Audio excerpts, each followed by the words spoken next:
Donc nous, on va faire un exposé sur la question de la production de connaissances pour innover dans la transition agroécologique. On va essayer de faire, à partir du travail qu'on a fait sur donc la douzaine de collectifs, on va vous apporter un point de vue de chercheur sur, en essayant de faire une analyse transversale en fait, de ce qu'on a appris sur la production de connaissances, essentiellement via l'expérimentation, mais pas que. Donc on va faire cet exposé à trois avec Lucie Goutte-Noire et Claire Heynich. Alors la démarche qu'on a eue, en fait, on a donc fait c'est un travail à la fois d'enquête et d'observation. Donc enquête auprès des collectifs, donc plusieurs agriculteurs de chaque collectif et leurs accompagnateurs. Donc on a étudié une douzaine de collectifs. Au niveau de l'équipe de recherche, il y a 13 enseignants, enfin chercheurs, enseignants-chercheurs et doctorants. Et on s'est appuyé beaucoup l'année dernière sur des étudiants. Donc en mémoire de fin d'études d'ingénieur. Alors comment on définit l'expérimentation? Alors au-delà du terme scientifique qui est assez normé, en tout cas nous on considère que c'est un processus organisé de production de connaissances, donc organisé, c'est important, et qui compose 3 étapes successives. Donc d'une part la conception d'un dispositif, alors conception ça veut dire qu'on l'anticipe. Donc un dispositif qui vise à l'expérimentation, on l'a vu tout à l'heure, ça veut dire c'est des situations qui permettent de réduire le risque quand même. Donc une façon de réduire le risque, c'est que ce dispositif il est conçu soit sur une durée limitée, soit sur une surface limitée, pour éviter à l'agriculteur de prendre trop de risques. Donc ça permet de tester une ou de nouvelles pratiques. Ensuite il y a la phase d'observation. Alors cette phase elle est importante, c'est à la fois observer les effets, donc sur les cultures, les animaux, l'organisation, mais c'est aussi réactualiser le protocole d'expérimentation. Et enfin, phase de capitalisation.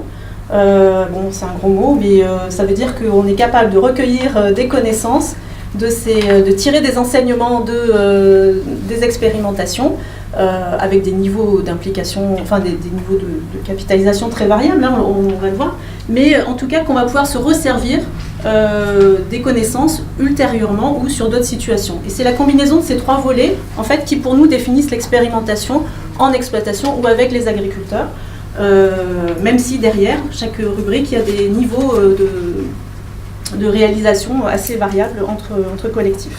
Enfin, quand on s'intéresse à la production de connaissances par expérimentation dans les collectifs, en fait, ce qu'on voit, c'est qu'il y a des situations d'expérimentation, bien sûr, on en a vu tout à l'heure dans les témoignages, mais il y a aussi des situations d'apprentissage, de production de connaissances qui sont dans des situations réelles. Et que tout ça, c'est pas coupé au couteau, il y a en fait un continuum entre de l'expérimentation et de la capitalisation à partir d'observations en situation réelle d'action.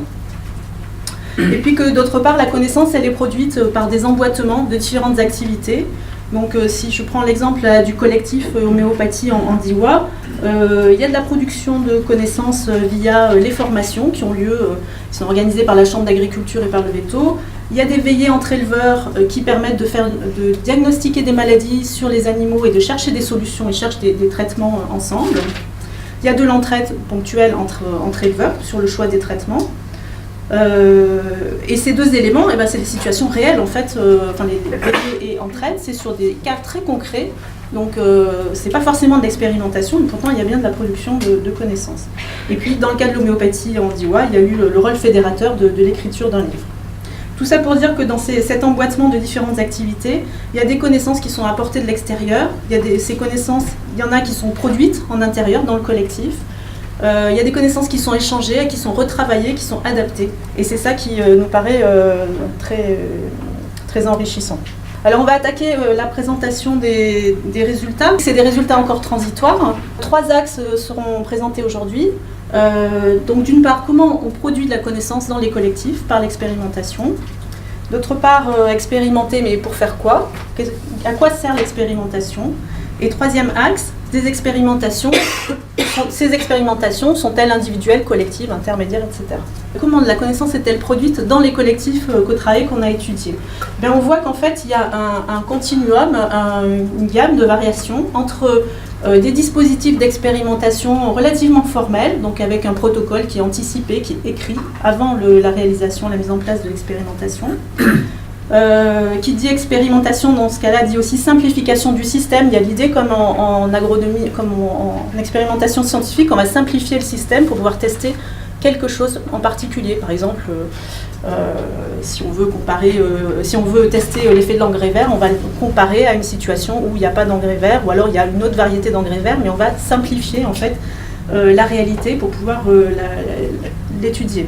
Et puis dans ce dispositif-là, il y a de l'enregistrement de données qui est assez important, et il y a une capitalisation sous forme écrite. Mais il y a aussi des dispositifs d'expérimentation qui sont plus informels. Le protocole est toujours anticipé, c'est quand même de l'expérimentation, mais on travaille sur un système, les collectifs travaillent sur des systèmes plus réalistes. Ils recueillent des données, certes, mais il y a aussi, donc ils mesurent des données, mais ils vont aussi observer des choses simplement visuellement. Et la capitalisation va se faire à la fois sous une forme écrite, mais aussi par la mémoire en fait, de l'agriculteur ou de l'éleveur.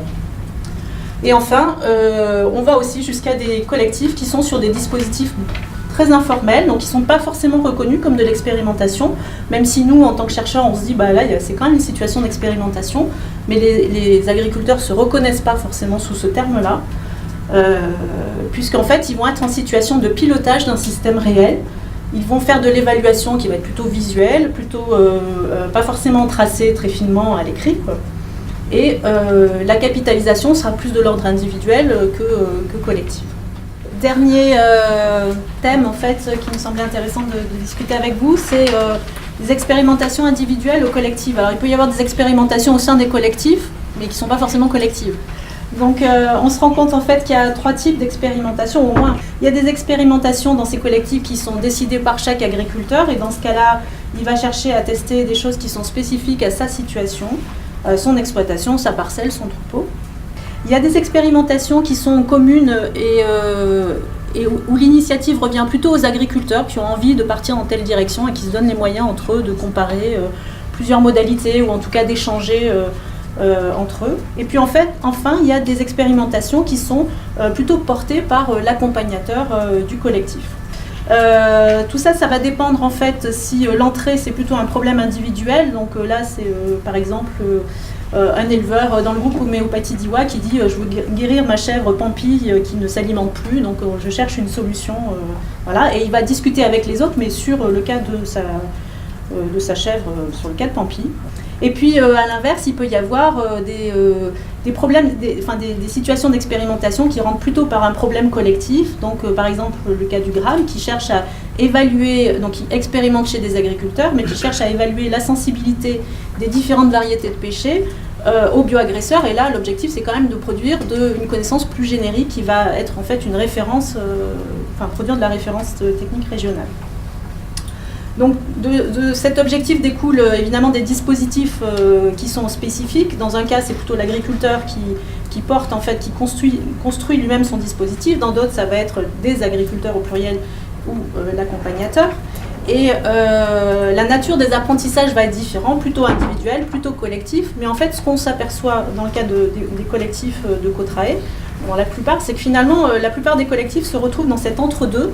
Et que c'est ça sans doute qui est porteur d'innovation, c'est-à-dire une situation où il peut y avoir à la fois des apprentissages individuels, donc qui intéressent chacun très personnellement, et puis aussi des apprentissages collectifs, parce qu'on peut échanger avec les autres, avec des pairs. Et finalement, ce qui est important, en fait, c'est de trouver des complémentarités. Et c'est peut-être là-dessus qu'il faut travailler d'ailleurs, parce que ce n'est pas des complémentarités qui sont évidentes en soi, quoi. Entre par exemple des expérimentations qui vont être dans un objectif de produire de la connaissance générique, donc elles vont être répétées plusieurs années, elles vont être situées dans plusieurs lieux, donc pour arriver à une certaine généricité, mais une complémentarité aussi avec des expérimentations qui s'adaptent à la situation écologique ou agroécologique ou agronomique de chaque agriculteur ou de chaque parcelle. C'est une complémentarité à rechercher aussi entre, et on l'a vu dans certains collectifs, entre des agriculteurs qui vont être un peu tête de pont, quoi, qui vont expérimenter sur leur exploitation des solutions très innovantes, à la fois sans doute parce qu'ils sont très innovants et puis qu'ils aiment bien, je pense, ce côté expérimentation, quoi.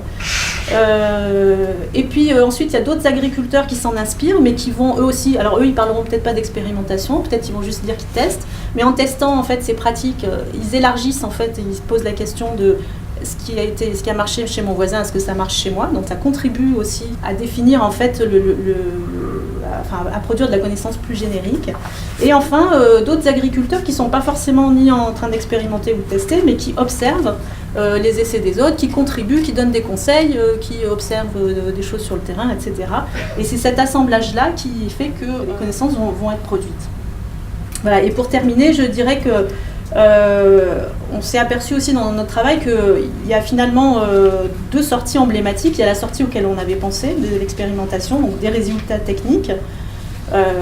Mais il y a aussi toute l'autre nature de sortie qui est sur le processus d'échange, enfin sur l'échange en tant que tel. Donc échanger des connaissances, des façons de faire, se rassurer, et qui est finalement, dans certains collectifs, parfois même plus important, qui prend le pas sur la connaissance en tant que telle.